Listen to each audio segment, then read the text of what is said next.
Bueno chicos, comencemos entonces con el primer tema, que es la mecánica de los cuerpos deformables. Ustedes recordarán, en física 1 vimos un modelo que era el modelo de cuerpo rígido, ¿sí? Ese modelo de cuerpo rígido establecía que dichos cuerpos, ante la acción de fuerzas exteriores y momentos exteriores, no se deformaban, ¿sí? En términos más formales se decía que la distancia relativa entre las partículas que lo constituían permanecía invariable en el tiempo, ¿sí? Ya lo admito, Mariano. Ese era el concepto o modelo de cuerpo rígido, ¿sí? O sea, un cuerpo que al ser sometido a fuerza exterior y momentos exteriores no presentaba deformaciones. Desde luego, al ser eso un modelo, es una idealización. Eso en la realidad no ocurre. Lejos de ocurrir eso, en la realidad, los cuerpos sometidos a tales esfuerzos experimentan deformación. Y en esta clase de hoy vamos a aprender acerca del comportamiento de estos cuerpos que son deformables y que tienen una aproximación más realista, ¿sí? Para ello clasifiquemos rápidamente el tipo de esfuerzo al cual pueden estar sometidos estos cuerpos. Los esfuerzos, chicos, ¿sí?, pueden ser pertenecientes a dos grandes grupos. Uno son los esfuerzos normales y otros son los esfuerzos tangenciales. Los esfuerzos normales se llaman así porque la fuerza aplicada a dicho esfuerzo actúa en dirección perpendicular a la sección o superficie de estos cuerpos. Por otro lado, los esfuerzos tangenciales son aquellos en los cuales la dirección de la fuerza actúa justamente tangencial a la superficie o sección de estos cuerpos. Dentro de los esfuerzos normales tenemos los esfuerzos de tracción y de compresión. Y dentro de los tangenciales está el de corte o cizalladura. Y también podríamos agregar uno aquí, que es el esfuerzo de torsión. En realidad el esfuerzo de torsión, lo vamos a ver más adelante, no es más que un caso de esfuerzo de corte o de cizalladura, ¿sí? Para que esto sea un poco más claro, veamos aquí en los dibujitos. Un esfuerzo de tracción o compresión, al ser un esfuerzo normal, implica, si esta es, que estoy rayando aquí, es el área considerada, entonces implica que la fuerza aplicada, es decir, la fuerza a la cual está asociada el esfuerzo, actúa con una dirección perpendicular a la misma, como se observa aquí. Esa es la característica de los esfuerzos normales y por lo tanto de los esfuerzos de tracción y de compresión. Si el esfuerzo de tracción, la fuerza va a ser saliente; si es de compresión, la fuerza va a ser entrante. Lo vamos a ver con más detalle enseguida. Por otro lado, en los esfuerzos de corte o cizalladura, si esta es el área considerada, ¿sí?, la que estoy rayando acá o achurando, entonces la fuerza estará aplicada tangencialmente a dicha área o sección. Por eso es que el esfuerzo de corte o cizalladura pertenece al grupo de los esfuerzos tangenciales. Esto va a producir, según vamos a ver, una deformación de esta manera, así como la estoy dibujando, y que ustedes la pueden ver fácilmente si agarran un libro o un cuaderno y le aplican tal esfuerzo tangencial. Van a ver que el mismo tiende como a inclinarse, por decirlo de alguna forma, y se deforma justamente así como lo estoy dibujando acá, ¿sí? Eso van a ser entonces los tipos de esfuerzos que vamos a estudiar a continuación. Entonces empecemos a desglosar cada uno de estos esfuerzos. El primero de ellos va a ser el esfuerzo de tracción y de compresión. Veamos el de tracción, en qué consiste. En el esfuerzo de tracción, chicos, nosotros vamos a tener una probeta como esta que está aquí indicada, ¿sí?, que la voy a remarcar ahora en color negro para que se la vea. Esta probeta en color negro que estoy remarcando, ¿sí?, es la probeta original, es decir, con sus dimensiones originales. Tenía una longitud L sub 0, ¿sí?, como se ve acá en el cursor, y un diámetro inicial D sub 0, como se observa acá en la línea de cota. A continuación vengo y aplico estas fuerzas en azul, ¿sí?, que son fuerzas salientes que caracterizan a los esfuerzos de tracción. Como les dije, las fuerzas son salientes en el esfuerzo de tracción. Estas fuerzas son iguales en módulo y dirección, pero de sentido contrario. ¿Alguien sabe por qué esas fuerzas tienen que ser opuestas? Por la tercera ley de Newton. Más que por la tercera ley de Newton, es por el hecho de que la probeta no debe acelerar. Entonces, para ello requiero que la suma de fuerzas exteriores sea cero, para que así la aceleración de este sistema, que es la probeta, sea cero y pueda realizar el ensayo en el lugar. ¿Sí? ¿Está claro, Tomás? Sí. Bien. Después vamos a analizar qué es lo que ocurre con la tercera ley de Newton. Pero recordad, y hago la aclaración, que esta F y menos F no pueden ser pares de acción y reacción según la tercera ley de Newton. ¿Por qué? Porque están actuando sobre el mismo cuerpo. ¿Sí? Sí. Bien. Sigamos entonces con el estudio del fenómeno de tracción. Conforme esta fuerza F y menos F actúan, el efecto se va a traducir en lo siguiente. Va a haber un incremento de la longitud de la probeta, yendo de un valor L inicial a un valor L final, y va a haber un acortamiento o disminución de su sección transversal, yendo de un valor D sub 0 a un valor D final, como se observa aquí. La probeta indicada en línea de trazo, ¿sí?, representaría el estado final de la probeta una vez que finaliza el proceso de tracción, o sea, una vez que están actuando esas dos fuerzas F y menos F y la misma se deformó. En efecto, nuestra probeta va a experimentar un cambio de longitud delta de L igual al L final menos el L inicial, que va a ser desde luego mayor que 0, porque la longitud final es mayor que la inicial. En contraste, el diámetro de nuestra probeta, ¿sí?, va a experimentar un cambio que es negativo. ¿Por qué va a ser negativo? Bueno, porque el diámetro final es menor que el diámetro inicial, debido a que hubo una disminución en la sección transversal de esta probeta. En cualquier caso, y esto es pregunta que suelen hacer a veces en los múltiples choice, ¿sí?, existe un cambio de volumen distinto de 0. Y se justifica en términos del coeficiente o módulo de Poisson, que vamos a ver más adelante. Le hago esta aclaración porque ustedes están tentados a pensar, ¿sí?, que el incremento de longitud se ve exactamente compensado, ¿sí?, con la disminución en el diámetro. Entonces dicen, no hay cambio de volumen. No, sí lo hay el cambio de volumen, sí lo hay. ¿Sí? Sí ocurre el cambio de volumen. Y por lo tanto, ¿ocurre el cambio de densidad de la probeta, chicos? ¿Qué creen? No. ¿No? ¿Seguro que no? ¿La masa cambia cuando la estiro? No. Entonces sí. La masa no cambia, No. pero sí está habiendo un cambio de volumen. Entonces ahora tengo la misma masa, pero en un volumen diferente. Entonces su densidad está modificándose. ¿Está claro? Sí. Bien. El fenómeno de compresión, que es totalmente análogo, ocurre de la siguiente manera. Tenemos de vuelta nuestra probeta original. ¿Sí? Cuando digo original, quiero decir con sus dimensiones originales, previa a que actúe sobre ella las fuerzas en azul. Acá la estoy remarcando en negro. ¿Sí? Actúa entonces una fuerza F y menos F en color azul, entrantes y como siempre normales a la superficie, porque estamos en presencia de un esfuerzo normal. El efecto va a consistir en lo siguiente.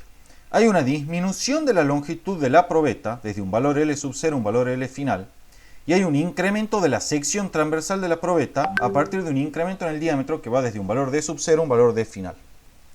En efecto, el delta de L ahora es negativo para la compresión y el delta de D ahora es positivo para la compresión, o sea, al revés de lo que ocurrió para el fenómeno de tracción. En cualquier caso, aquí también se presenta un cambio de volumen, ¿sí?, de manera tal que también el material va a experimentar un cambio, ¿sí?, en su densidad. Bien, tanto para tracción como para compresión, ¿sí?, para cualquiera de estos dos fenómenos se va a definir el esfuerzo, que se denota con la letra sigma, que yo la hago espantosa, pero bueno, esa es la letra sigma, como el módulo de la fuerza aplicada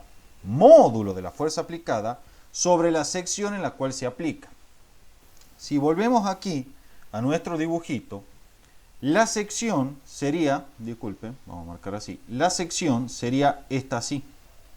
¿Estamos? Y el módulo de la fuerza sería esta fuerza F aplicada perpendicularmente a esa sección. ¿Está claro, chicos? Sí. Bien. ¿Qué tipo de magnitud es el esfuerzo? ¿Es vectorial? ¿Escalar? ¿Qué tipo de magnitud es? ¿Escalar? Escalar, ¿por qué? No. Sí. Porque es el... Sí, decime, Tomás, diga nomás. Porque es el módulo sobre El área. el área. Exactamente, y las dos magnitudes son escalares. Entonces el esfuerzo es una magnitud escalar, carece de dirección, chicos. Entonces, por favor, no confundan esfuerzo con fuerza. Muchas de estas aclaraciones que yo hago, como ya les dije, los que fueron a clases presenciales mías con finales, son aclaraciones que las hago no porque yo tenga ganas de hablar, sino porque en realidad las suelen preguntar. ¿Sí? No es lo mismo esfuerzo que fuerza. Es una pregunta de múltiples choice. ¿Sí? Muy fácil, pero créanme que a veces le pifia. ¿Sí? No es lo mismo esfuerzo que fuerza. La fuerza es una magnitud vectorial, de manera que tiene módulo, dirección y sentido, y el esfuerzo es una magnitud escalar. Las unidades del esfuerzo en sistema internacional son el newton sobre metro cuadrado, o lo que es lo mismo, el pascal. ¿Sí? Esta unidad, pascal, la vamos a utilizar muchísimo en la mecánica de los fluidos. Bueno, como les decía, este es el esfuerzo de tracción o compresión y por favor no confundirlo con el vector de fuerza. Es una magnitud escalar donde A representa el área transversal, es decir, perpendicular a la fuerza F sobre la cual justamente está aplicada la fuerza F. Y F es el módulo de dicha fuerza. Por otro lado vamos a definir, chicos, el concepto de deformación unitaria o específica longitudinal, ¿sí? Que se denota con la letra griega epsilon. Se define como el delta de L sobre L sub 0. De acuerdo a lo que vimos hace un rato, el epsilon es mayor que 0 en el proceso de tracción y menor que 0 en la compresión. ¿Sí? ¿Por qué? Porque en la tracción el delta de L era mayor que 0 y en la compresión el delta de L era menor que 0. Se llama deformación unitaria o específica longitudinal. También la llaman a veces deformación longitudinal fraccional, ¿sí? O cambio fraccional de la longitud. Si le piden el cambio fraccional porcentual de la longitud, le están pidiendo este epsilon multiplicado por 100. ¿Sí? ¿Está claro hasta ahí? Desde luego, sí, al hacer el análisis dimensional, el delta de L sobre L sub 0 nos dice que el epsilon tiene que ser adimensional. No tiene unidades. ¿Sí? Análogamente se define la deformación unitaria transversal o también específica transversal o el cambio fraccional del diámetro o el cambio fraccional del radio, ¿sí? Que es delta de R sobre R sub 0 o delta de D sobre D sub 0. También es adimensional y esta deformación transversal puede ser mayor que 0 en el caso de la compresión y menor que 0 en el caso de la tracción. ¿Por qué? Porque en la tracción vimos que había un encogimiento de la sección transversal y por lo tanto una disminución del diámetro. Este delta de D en efecto era negativo. Mientras que en la compresión hay un ensanchamiento de la sección transversal y por lo tanto el delta de D este era positivo y por lo tanto el epsilon transversal es mayor que 0. Sí quiero aclararle que para materiales isótropos, ¿sí? Esto es, materiales que tienen las mismas propiedades físicas en todas las direcciones, y que tengan, por ejemplo, una sección prismática como esta que está acá, supongo que esto se llame A y esto se llame B, ¿sí? La deformación unitaria transversal se puede calcular como delta de A sobre A sub 0, y si el material es isótropo, esto es igual a ser delta de B sobre B sub 0, ¿sí?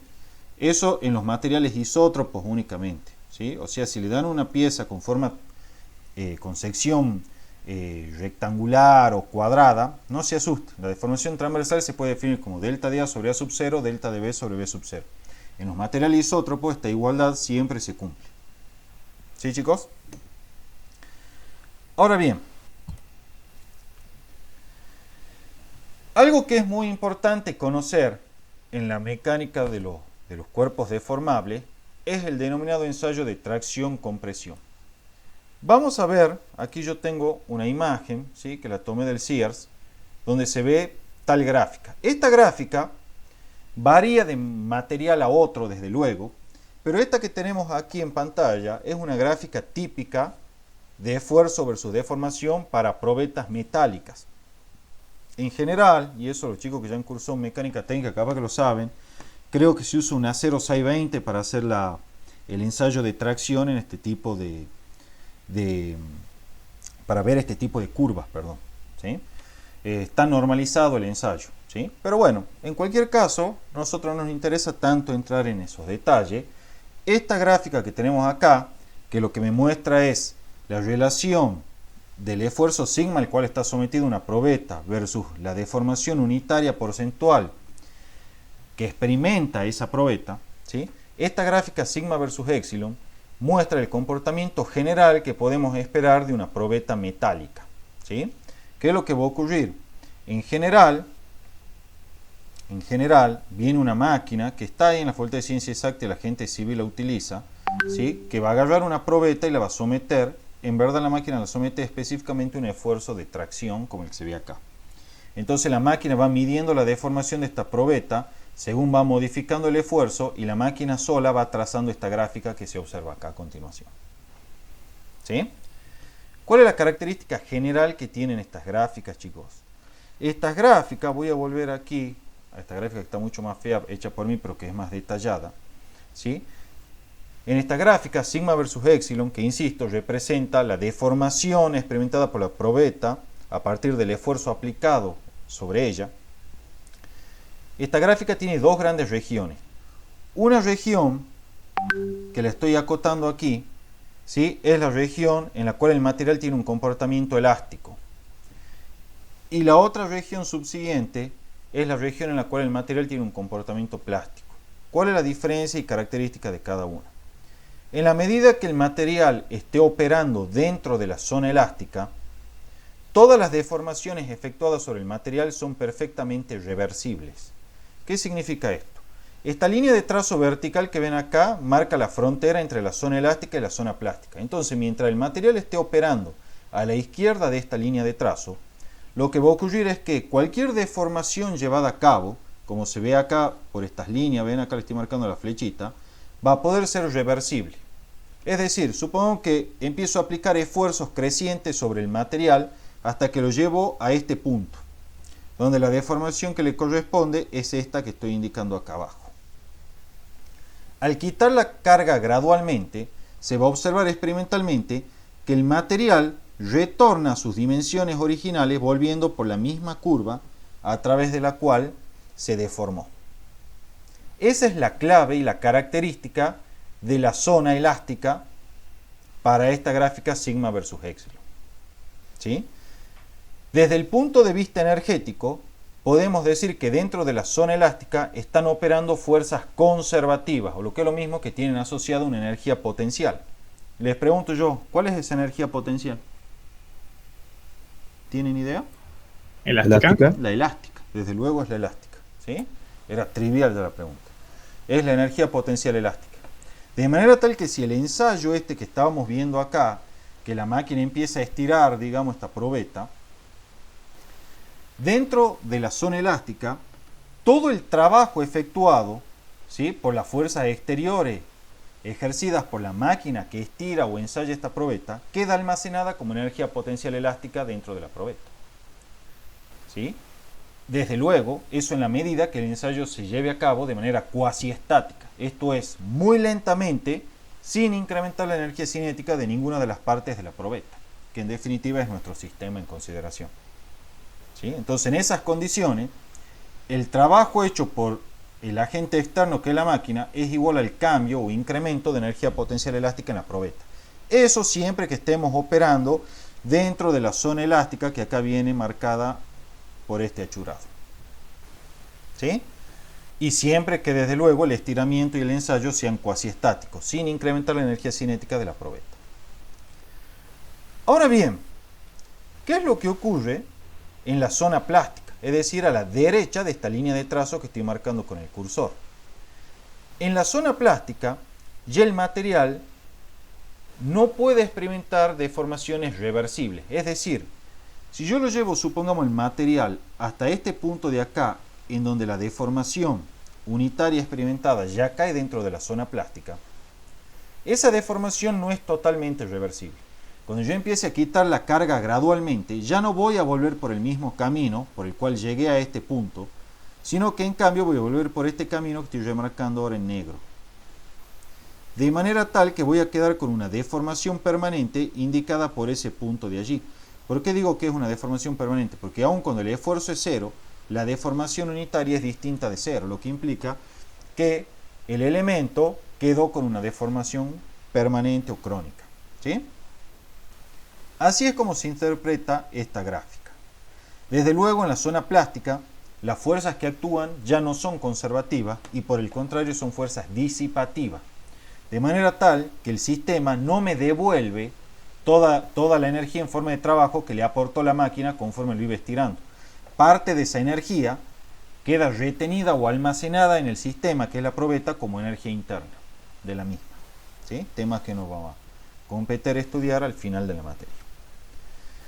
Bien, así David, es como se lee esta gráfica. Sí, pregunta. una pregunta. Yo me acuerdo que me habían tomado en mi final de marzo una pregunta de esto Sí. que relacionaba con el trabajo, pero yo te la mandé en audio, entonces no me acuerdo bien yo qué Era era. Vos me acerca de si la respondiste. expresión para el trabajo Sí, valía más allá de la zona elástica.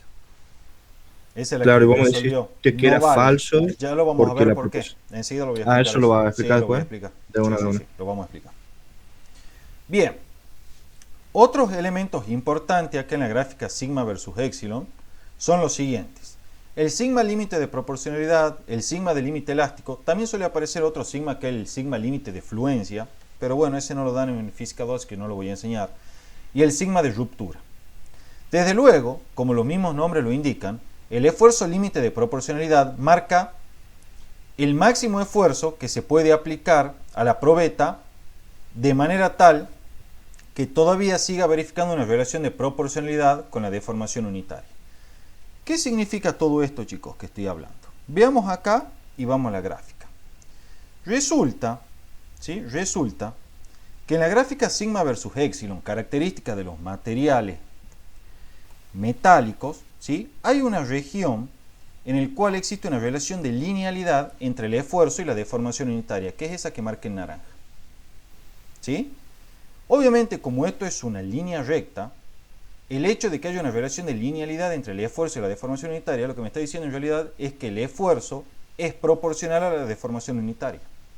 Es decir, dentro de esta línea naranja, ¿sí?, que es la zona de linealidad o de proporcionalidad,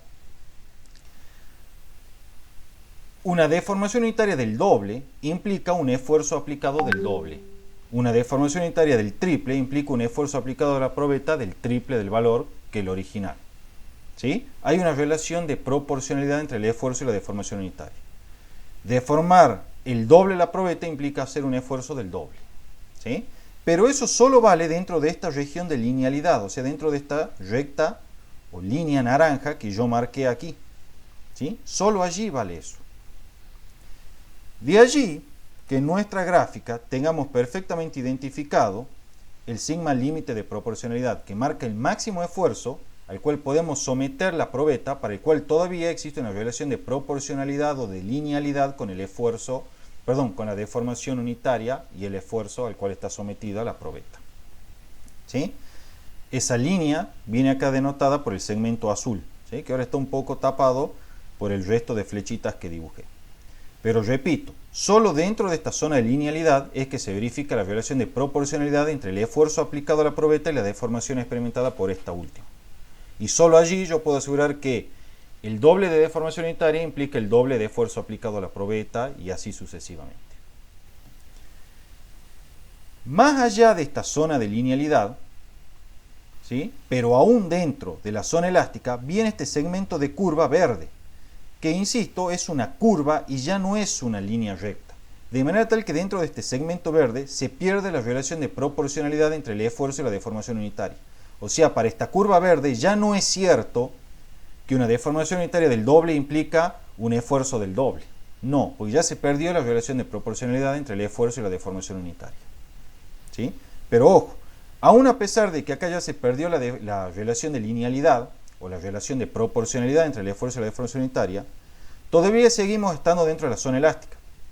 Y por lo tanto todavía sigue siendo válido que si yo llevo mi probeta a una deformación que queda todavía dentro de esta curva o segmento verde, cuando yo libere gradualmente la carga sobre ella, vamos a volver por la misma curva a través de la cual la estiramos, ¿sí?, en el caso que estemos ejecutando un proceso de tracción, y la probeta va a recuperar su forma original sin presentar ningún tipo de deformación permanente. ¿Está entendido hasta ahí, chicos? Sí. Bien.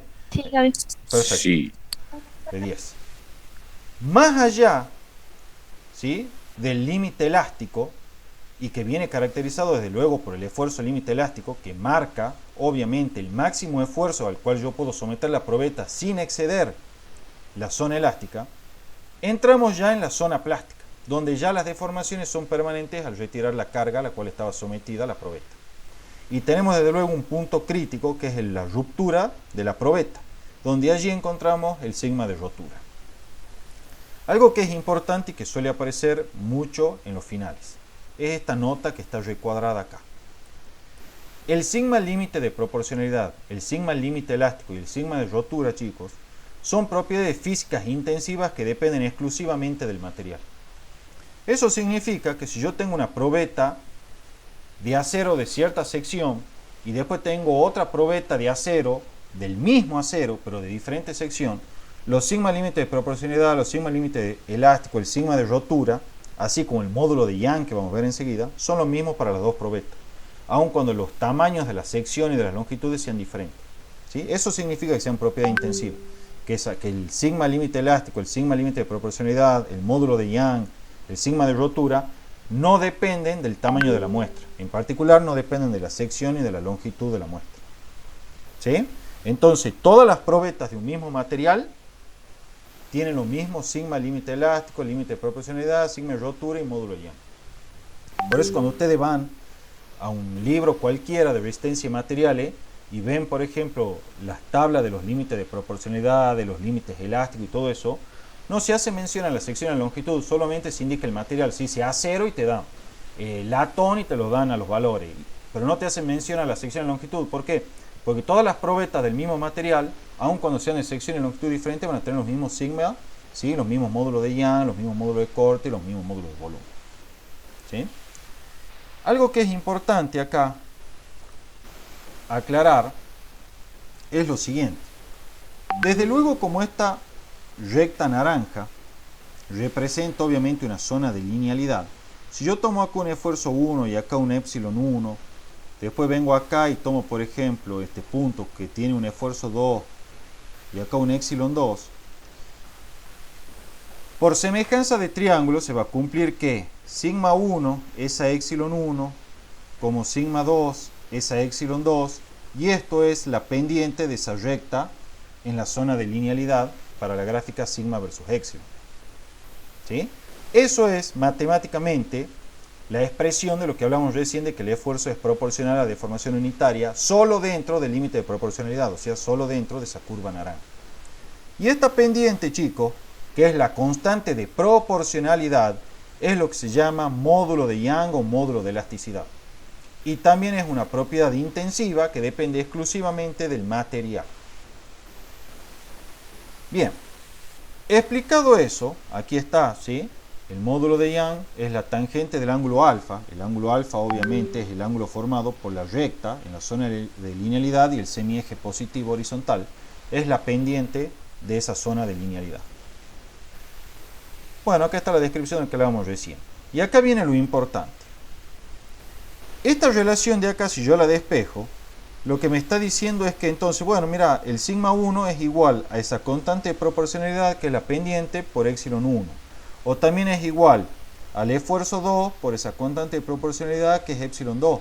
En general, lo que me está diciendo esa zona de linealidad es que se cumple que siempre que este esfuerzo pertenezca a la zona de proporcionalidad, el mismo va a ser igual al módulo de Young multiplicado por la deformación unitaria experimentada por la probeta cuando es sometida a este esfuerzo. ¿Sí? Esto, insisto, es una constante. Bien. Esa expresión matemática que aparece acá es lo que se conoce como la ley de Hooke. ¿Sí? Y la ley de Hooke, chicos, solamente vale dentro del límite de proporcionalidad. Aquí está anotado. Ley de Hooke. Solamente vale hasta el límite de proporcionalidad. Esta ley de Hooke me dice que el esfuerzo aplicado es igual al módulo de Young o módulo de elasticidad, que es una constante de proporcionalidad, multiplicada por la deformación unitaria experimentada por la probeta. En otras palabras, esta relación me está diciendo que el esfuerzo es proporcional a la deformación experimentada. En forma explícita, como el esfuerzo por definición es el módulo de la fuerza sobre el área, la ley de Hooke se puede expresar de esta manera. Módulo de F sobre área igual a E por delta dL sobre L0, donde delta dL sobre L0 es desde luego la deformación unitaria longitudinal. Bueno, aquí está anotado, E es el módulo de Young o de elasticidad. Si hacen un análisis dimensional de esto, como la deformación unitaria longitudinal era adimensional, entonces, para que esta ecuación sea homogénea desde el punto de vista dimensional, y bueno, el módulo de Young tendrá que tener las unidades de Newton sobre metro cuadrado. Bueno, como les había dicho, el módulo de Young geométricamente se identifica como la pendiente de la recta en la gráfica sigma versus epsilon, ¿sí? O sea, solo en la zona de linealidad, chicos. Solo acá, solo esta recta en color naranja que voy a remarcar aquí, solo allí. ¿Sí? Más allá de eso ya no vale, solo ahí. Bueno, ya a esta altura a ustedes no hace falta que le enseñe a calcular pendiente, ¿sí? Pero por si las dudas, como nunca falta, si le piden que calculen el módulo de Young cuando le dan una gráfica sigma versus epsilon, toman dos puntos cualquiera, identifican los pares ordenados sigma 1, epsilon 1, ¿sí? E identifican el par ordenado sigma 2, epsilon 2. Bueno, luego vienen y por semejanza de triángulo el módulo de Young es sigma 2 menos sigma 1 sobre epsilon 2 menos epsilon 1. Esto no es más que la tangente del ángulo alfa, ¿sí? Este es el ángulo alfa, formado por la recta y el semieje positivo correspondiente a las deformaciones unitarias. Y con eso estará calculado el módulo de Young, ¿sí? Simplemente eso. Bien. Algo importante de lo que hablábamos un poco recién era acerca de la energía almacenada durante la tracción y compresión, ¿sí? Como ya dijimos, cuando nosotros veníamos y sometíamos nuestra probeta a un ensayo de deformación, ¿sí? Más precisamente supongamos uno de tracción, y esta probeta se estiraba, en la medida que nosotros operemos dentro de la zona elástica, ¿sí? Que la voy a rayar de nuevo aquí, esta era la zona elástica, las fuerzas involucradas en tal deformación son fuerzas elásticas de carácter conservativo. Y siempre, chicos, que el proceso sea cuasi estático, esto es, se lleve a cabo muy lentamente sin incrementar la energía cinética de la varilla, podíamos comprobar que el trabajo hecho por el agente externo, que es la máquina que realiza el ensayo, era exactamente igual al cambio o incremento de energía potencial elástica, ¿sí? Almacenada en la probeta. Si alguien se pregunta a qué se debe esto, bueno, ustedes tienen que venir a física 1. Nuestro sistema de partículas es la probeta, ¿sí? Que está sometida a un ensayo de tracción. Si el proceso es cuasi estático, el cambio de energía cinética del sistema es cero. Entonces tenemos que el trabajo hecho por fuerzas exteriores es igual al negativo del trabajo hecho por fuerzas internas. Pero si estamos dentro de la zona elástica, las fuerzas internas son fuerzas elásticas y tienen asociada una energía potencial elástica. El trabajo de esas fuerzas internas es el negativo del cambio de dicha energía potencial elástica y queda probada la relación de que el trabajo hecho por fuerzas exteriores es igual al cambio o incremento de la energía potencial elástica del sistema. Algo que intuitivamente lo saben, porque cuando ustedes tiran un resorte, saben que esa energía que está almacenada en forma elástica en el resorte viene a partir del trabajo que han hecho ustedes para estirar el resorte, ¿sí? Es así. No hacía falta hacer ese análisis matemático, pero bueno, ahí está hecho. Ahora bien, aquí viene... ¿Esa era la que me habían hecho a mí? Sí, no? exacto. Aquí viene lo importante, que era lo que me preguntaba vos recién, Iñaki, en el final. ¿Sí? Este Rafa lo logró pilotear y lo aprobó por suerte.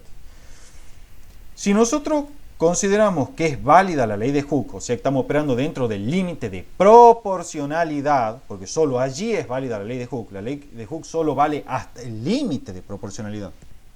¿Sí? Solo hasta el límite de proporcionalidad vale la ley de Hooke. O sea, en la zona de linealidad. Entonces, bajo esta hipótesis, nosotros podemos asegurar entonces que el esfuerzo es igual al módulo de Young por la deformación unitaria, longitudinal. Entonces, despejando de acá, podemos asegurar que solo en el marco de validez de la ley de Hooke, o sea, solo dentro de la zona de proporcionalidad, podemos asegurar que la fuerza F aplicada a la probeta es proporcional a la deformación delta DL experimentada por la probeta. ¿Sí? Solo en estas condiciones. Entonces, esta expresión de proporcionalidad entre la fuerza aplicada a la probeta, ya no hablo de esfuerzo, hablo de fuerza aplicada a la probeta, y deformación experimentada por la misma, solo es aplicable en el marco de validez de la ley de Hooke, es decir, solo dentro del límite de proporcionalidad. ¿Sí? Entonces, por analogía con la ley de Hooke para resorte, como la fuerza elástica es proporcional a la deformación, y bueno, entonces la energía potencial elástica será un medio de K, que es la constante de proporcionalidad, por delta DL al cuadrado. Si alguien no recuerda, cuando nosotros trabajamos en un resorte, en física 1, ¿sí? Nosotros sabíamos que la energía potencial elástica asociada al resorte era un medio de K por la deformación que experimentaba el resorte al cuadrado. Cuando hablo de la deformación, es la deformación respecto de su longitud de relajación, o sea, cuando el resorte no está ni estirado ni comprimido. Bueno, entonces, por analogía, si en vez de hablar de un resorte hablo de una probeta, ¿sí? Pero que también viene caracterizada por una fuerza elástica cuyo módulo es proporcional a la deformación experimentada por la probeta, y bueno, entonces, por analogía, la energía potencial elástica para esta probeta también será un medio de K, donde K es la constante de fuerza asociada a la probeta, por delta L al cuadrado. Ahora bien, si volvemos a nuestras ecuaciones, nos damos cuenta que la constante de fuerza para nuestra probeta es esto que está aquí, el módulo de Young por la sección sobre la longitud inicial. O sea que si yo quiero cambiar esa constante de elasticidad, debo o cambiar la sección de la probeta, o debo cambiar la longitud inicial de la probeta, o debo modificar el módulo de Young. ¿Sí? En efecto, la fuerza es proporcional a la deformación. O sea, lo que me está diciendo es que mientras operemos dentro de la zona de proporcionalidad, una deformación delta de L aplicada o mejor dicho, experimentada por la probeta, ¿sí?, está asociada a una fuerza que se relaciona linealmente con esa deformación. En efecto, como les decía, la energía potencial elástica será entonces un medio de K por delta de L al cuadrado. O sea, E por A sobre L0 por delta de L al cuadrado. Si trabajan algebraicamente, se lo dejo para ustedes a esto, pueden probar que esto es lo mismo que escribir un medio de F por delta de L. Donde F, chicos, es la fuerza aplicada a la probeta para deformarla una cantidad delta de L. O sea, para mantenerla deformada una cantidad delta de L. O sea, este F será el esfuerzo, si venimos acá a la gráfica, miren.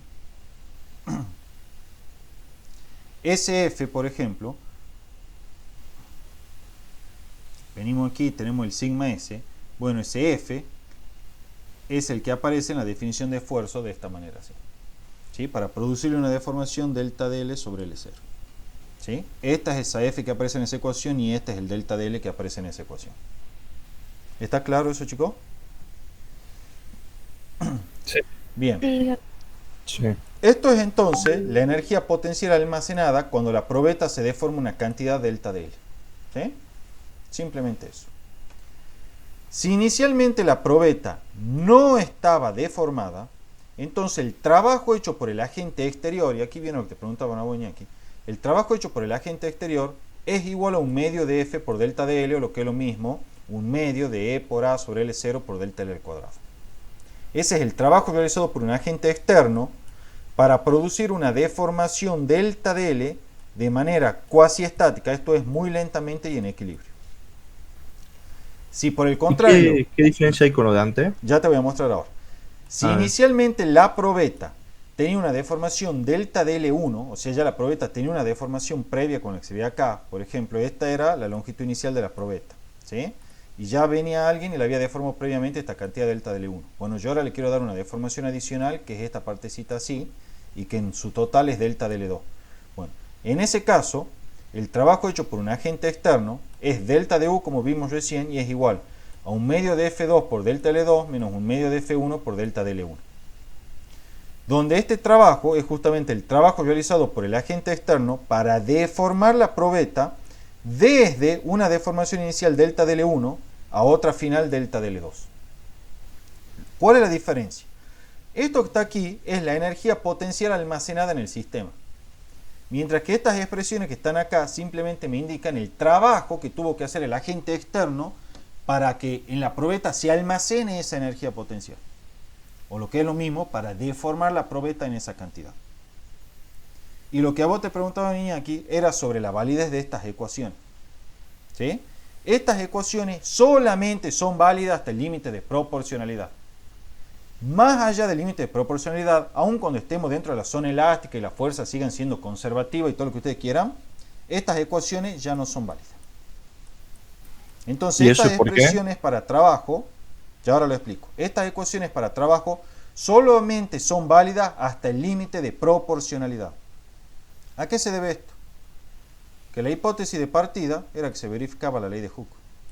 Si vos te vas más allá del límite de proporcionalidad, ya no es verdad que la fuerza se relaciona linealmente con la deformación experimentada por la varilla o por la probeta. Y por lo tanto ya no es válida esta analogía de energía, y por lo tanto ya no puedo decir que el trabajo hecho por la fuerza exterior es igual a esto. ¿Estamos de acuerdo? Entendido. Bien. Esa es la razón por la cual esas ecuaciones de trabajo no la pueden utilizar o emplear, ¿sí?, más allá del límite de proporcionalidad. ¿Tienen alguna duda, chicos, antes que pasemos al próximo esfuerzo? No. Bueno. No. Bien. aprovecho para decirles, mientras tomo agua, que aprovechen y vean si hay consultas en forma virtual, ¿sí? Y hagan consultas también pertinentes a los profesores, ¿sí? Porque cuando ustedes van así con buena onda a preguntar a los profesores, no que lleven el preguntero del pinchado, van con buena onda, digamos, preguntarles, hacerles consulta. Como por ejemplo yo te decía, Iñaki, voy a decirle, mirá, a mí me han tomado esta pregunta en el final del año pasado y la verdad que no sé cómo contestarla. Los profesores no van a tener ningún inconveniente en guiarlos y orientarlos en cómo resolverlo, ¿sí? Lo que a ellos no les gusta es que ustedes le caigan con 200 preguntas y le digan, profe, esto es así, verdadero o falso, verdadero o falso. No, eso no les gusta. Ellos quieren que ustedes vayan con intenciones de aprender, ¿sí? Entonces les diría que si hay clases de consulta virtuales por Meet, no dejen de sumarse y hacer las consultas.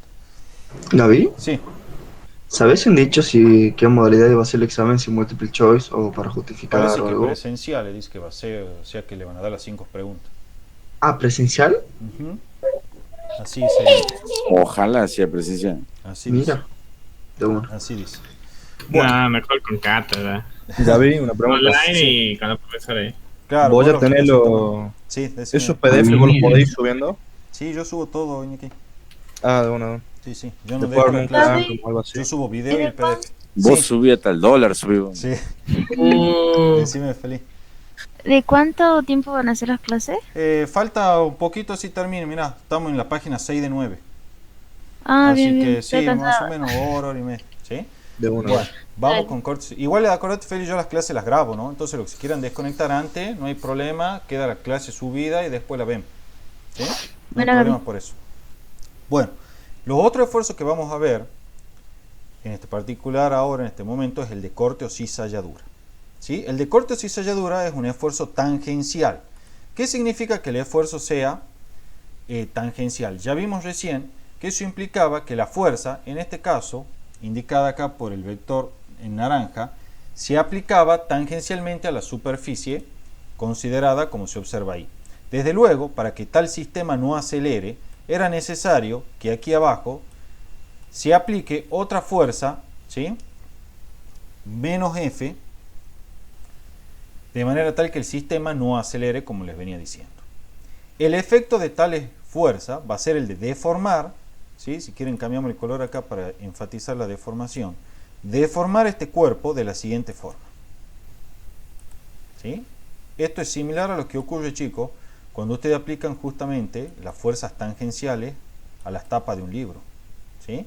Lo que van a encontrar es justamente esta deformación, es decir, como que se inclina el libro, ¿sí? Hacia los laterales conforme están aplicadas estas dos fuerzas, como se indica en la figura. Ese es el esfuerzo de corte o cizalladura. Adelantándome un poco a lo que voy a ver recién, o lo que vamos a ver ahora, en un rato, mejor dicho. El esfuerzo de corte, chicos, ¿sí? Se define como el módulo del vector fuerza aplicado dividido en el área paralela, o lo que es lo mismo, el área a la cual es tangencial la fuerza F aplicada. ¿Sí? Como se observa ahí. Y por lo tanto, al hacer un análisis dimensional, las unidades en sistema internacional serán Pascal, o lo que es lo mismo, el Newton sobre metro cuadrado. Ahora bien, aquí está lo que le decía yo, la definición del esfuerzo de corte, ¿sí? Es fuerza sobre área paralela a la fuerza F. ¿Sí? Aquí está el esquemita en vista lateral, ¿sí? Esto que estoy remarcando así aquí era el cuerpo en su forma original. ¿Vamos? Al aplicar la fuerza F experimenta estas deformaciones que estoy remarcando acá en color negro, ¿sí? Como vimos recién. ¿Qué es lo importante acá? Que yo quiero que ustedes noten. Para los esfuerzos de corte también existe, chicos, una relación de proporcionalidad. O sea, existe un cierto rango en el cual se presenta una relación de proporcionalidad entre el esfuerzo de corte y la deformación por corte experimentada. ¿Cómo se identifica la deformación por corte? Fíjense, yo voy a tener esta arista con su posición original ahí indicada en azul. Una vez que operan las fuerzas F, es decir, que se somete a cizalladura esto, esta arista se desplaza, como indica la flecha allí, barriendo este ángulo gamma y cambiando esta longitud de arriba en una cantidad delta de x. H, por otro lado, ¿sí? Es la altura o espesor de nuestro cuerpo. La relación de proporcionalidad se verifica de la siguiente manera. Me dice que el esfuerzo de corte es igual a G, que es la constante de proporcionalidad y que se llama módulo de corte o de rigidez, por la tangente de gamma. La tangente de gamma por triángulo es cateto opuesto, que es el delta de X, sobre el cateto adyacente, que es H. ¿Sí? Esa es la ley de Hooke para el esfuerzo de corte o cizalladura y marca una relación de proporcionalidad entre el esfuerzo de corte y la deformación por corte, que es delta de X sobre H. ¿Sí? Muchas veces, en vez de poner tangente de gamma, como este ángulo gamma suele ser muy pequeño y está expresado en radianes, se pone directamente G por gamma. Ustedes saben que la tangente de gamma se aproxima a gamma cuando gamma está expresado en radianes y es muy pequeño. Bueno, como les decía, G es el módulo de corte o de rigidez, sus unidades son el newton sobre metro cuadrado, y además, chicos, también es una propiedad intensiva del material, o sea, es característico de cada tipo de material y no depende del tamaño de la muestra. A partir de aquí definimos lo que se llama el módulo de Poisson, que se denota con la letra griega mu, que es la misma que usábamos en coeficiente de roce. El módulo de Poisson se define como el negativo de la deformación unitaria transversal sobre la deformación unitaria longitudinal. O sea, menos delta de R sobre R0 sobre delta de L sobre L0, lo que es igual a menos delta de D sobre D0 sobre delta de L sobre L0. El mu depende también del material, ¿sí? Es característico de cada material. En metales varía entre 0 y 1/3, pero en general es menor a 0,5. ¿Sí? Existe una relación empírica, esto es que se demuestra experimentalmente, entre el módulo de corte y el módulo de Young. Me dice que el módulo de corte es igual al módulo de Young sobre 2 veces 1 más el módulo de Poisson. Esta relación tiene una consecuencia que es muy importante en el tratado de ondas mecánicas, y es que el módulo de corte es menor que el módulo de Young. Esto trae como consecuencia que la rapidez con la que se propagan las ondas longitudinales es mayor que con la que se propagan las ondas transversales en un medio sólido dado. ¿Sí? Aquí está de nuevo la notación. El módulo de Young y el módulo de corte dependen solamente del material y no de la sección o longitud del material. ¿Sí? De hecho, hay una pregunta final que pregunta sobre eso. Le dicen, si modifico el diámetro de la probeta, entonces cambia el módulo de Young. Ya saben que es falso. El último esfuerzo que vamos a ver, ya con esto queda terminada la clase, es el de deformación, es la deformación volumétrica de un cuerpo. Supongamos que tenemos un cuerpo, ¿sí? Como este prisma que estoy marcando acá, no tiene por qué ser prisma, puede ser una esfera o incluso cualquier forma arbitraria, ¿sí? Está sometido a una cierta presión inicial y tiene un cierto volumen inicial en esas condiciones. A continuación, supongamos que este prisma se sumerge en un líquido. Vamos a ver en mecánica de los fluidos que la presión aumenta linealmente con la profundidad. Entonces, conforme lo vamos sumergiendo en ese líquido, la presión a la cual está sometido este prisma se incrementa y llegamos a un cierto valor de P final. En esas condiciones se viene experimentalmente, se mide este prisma y se encuentra que tiene un volumen final distinto al inicial. En efecto, lo que se encuentra es que si la presión aumenta, este prisma disminuye su volumen. Al igual que lo que ocurría antes, existe una relación de proporcionalidad, al menos dentro de cierto rango, ¿sí? Que me relaciona la sobrepresión o incremento de presión que experimentó este prisma con el cambio fraccional de volumen experimentado por el prisma. Esa relación me dice que la sobrepresión, como les dije, es proporcional al cambio fraccional de volumen. Y la constante de proporcionalidad es esta constante B que se llama módulo de compresibilidad o módulo de volumen, ¿sí? El delta de P, como siempre que encuentran la notación delta en física, es la presión final a la cual está sometido el prisma menos la presión inicial a la cual estaba sometido. De allí que se llame sobrepresión y sus unidades es el pascal o newton sobre metro cuadrado. Delta de B sobre B sub 0, como les dije, el cambio fraccional de volumen. Entonces, si a usted le piden el cambio fraccional porcentual, lo que le están pidiendo es el delta de B sobre B 0%. ¿Sí? Hago esas aclaraciones, muchas veces no lo saben hacer. Para ir finalizando, el módulo de compresibilidad B se relaciona empíricamente con el módulo de Young mediante la siguiente expresión. Es el módulo de Young sobre 3 veces 1 menos 2 veces el módulo de Poisson mu. Además, chicos, hay un recíproco del módulo de compresibilidad que se lo denota con la letra K y que se llama simplemente compresibilidad. ¿Sí? La compresibilidad a seca es el recíproco del módulo de compresibilidad. Para identificarlos dimensionalmente basta que vean las unidades. El B se mide en pascal o lo que es lo mismo newton sobre metro cuadrado, mientras que el K se mide en pascal a la menos 1 o en metros cuadrados sobre newton. ¿Sí? Cuidado porque es muy confuso el nombre, ¿sí? Compresibilidad a seca le están hablando del K y módulo de compresibilidad o de volumen le están hablando del B. Eso es todo lo relativo a la sobrepresión. Después vamos a ver cómo actúa la fuerza cuando se sumerge un cuerpo en un líquido. Ahí vamos a aprender que si el líquido está en condiciones estáticas, las fuerzas que aplica el líquido sobre cualquier superficie, un cuerpo sumergido, son siempre perpendiculares al cuerpo. Ya vamos a ver por qué es eso. Y ahora sí, lo último, chicos, es el esfuerzo de torsión. El esfuerzo de torsión en realidad no es más que un esfuerzo de corte disfrazado, ¿sí? Lo importante acá del fenómeno es que entiendan lo siguiente. Tenemos una probeta, en este caso circular, con un cierto radio R, como el que se encuentra dibujado ahí, ¿sí? Y esa probeta está empotrada aquí en la base, de manera tal que la base no se permite que gire libremente. La probeta tiene una cierta longitud L, como se observa acá, ¿sí? Y a continuación lo que hacemos es lo siguiente. Consideremos una fibra, como esta que estoy marcando en azul aquí, para nuestra probeta. A continuación se aplican estas fuerzas que están acá dibujadas en rojo, que es un par de fuerzas que tienen asociado un momento sobre esta probeta que estamos ensayando. Experimentalmente lo que se encuentra es que hay como un retorcimiento, por decirlo de alguna forma, de la fibra de acuerdo a esa línea de trazo que yo dibujé ahí. O sea, esa vendría a ser la nueva posición de la fibra cuando produzco esta deformación. De manera tal, chicos, que la fibra barre este ángulo θ que está allí indicado. Bueno, experimentalmente se encuentra, para variar, como viene siendo costumbre en todos los esfuerzos, que existe una relación de proporcionalidad, al menos dentro de cierto rango, entre el momento torsor aplicado y la deformación angular θ experimentada por la probeta. Este θ, por favor, chicos, siempre en radianes, ¿sí? Y D, que es la constante de proporcionalidad, se llama par reducido de torsión y se expresa en newton metro. Como les decía, el ángulo θ siempre en radianes.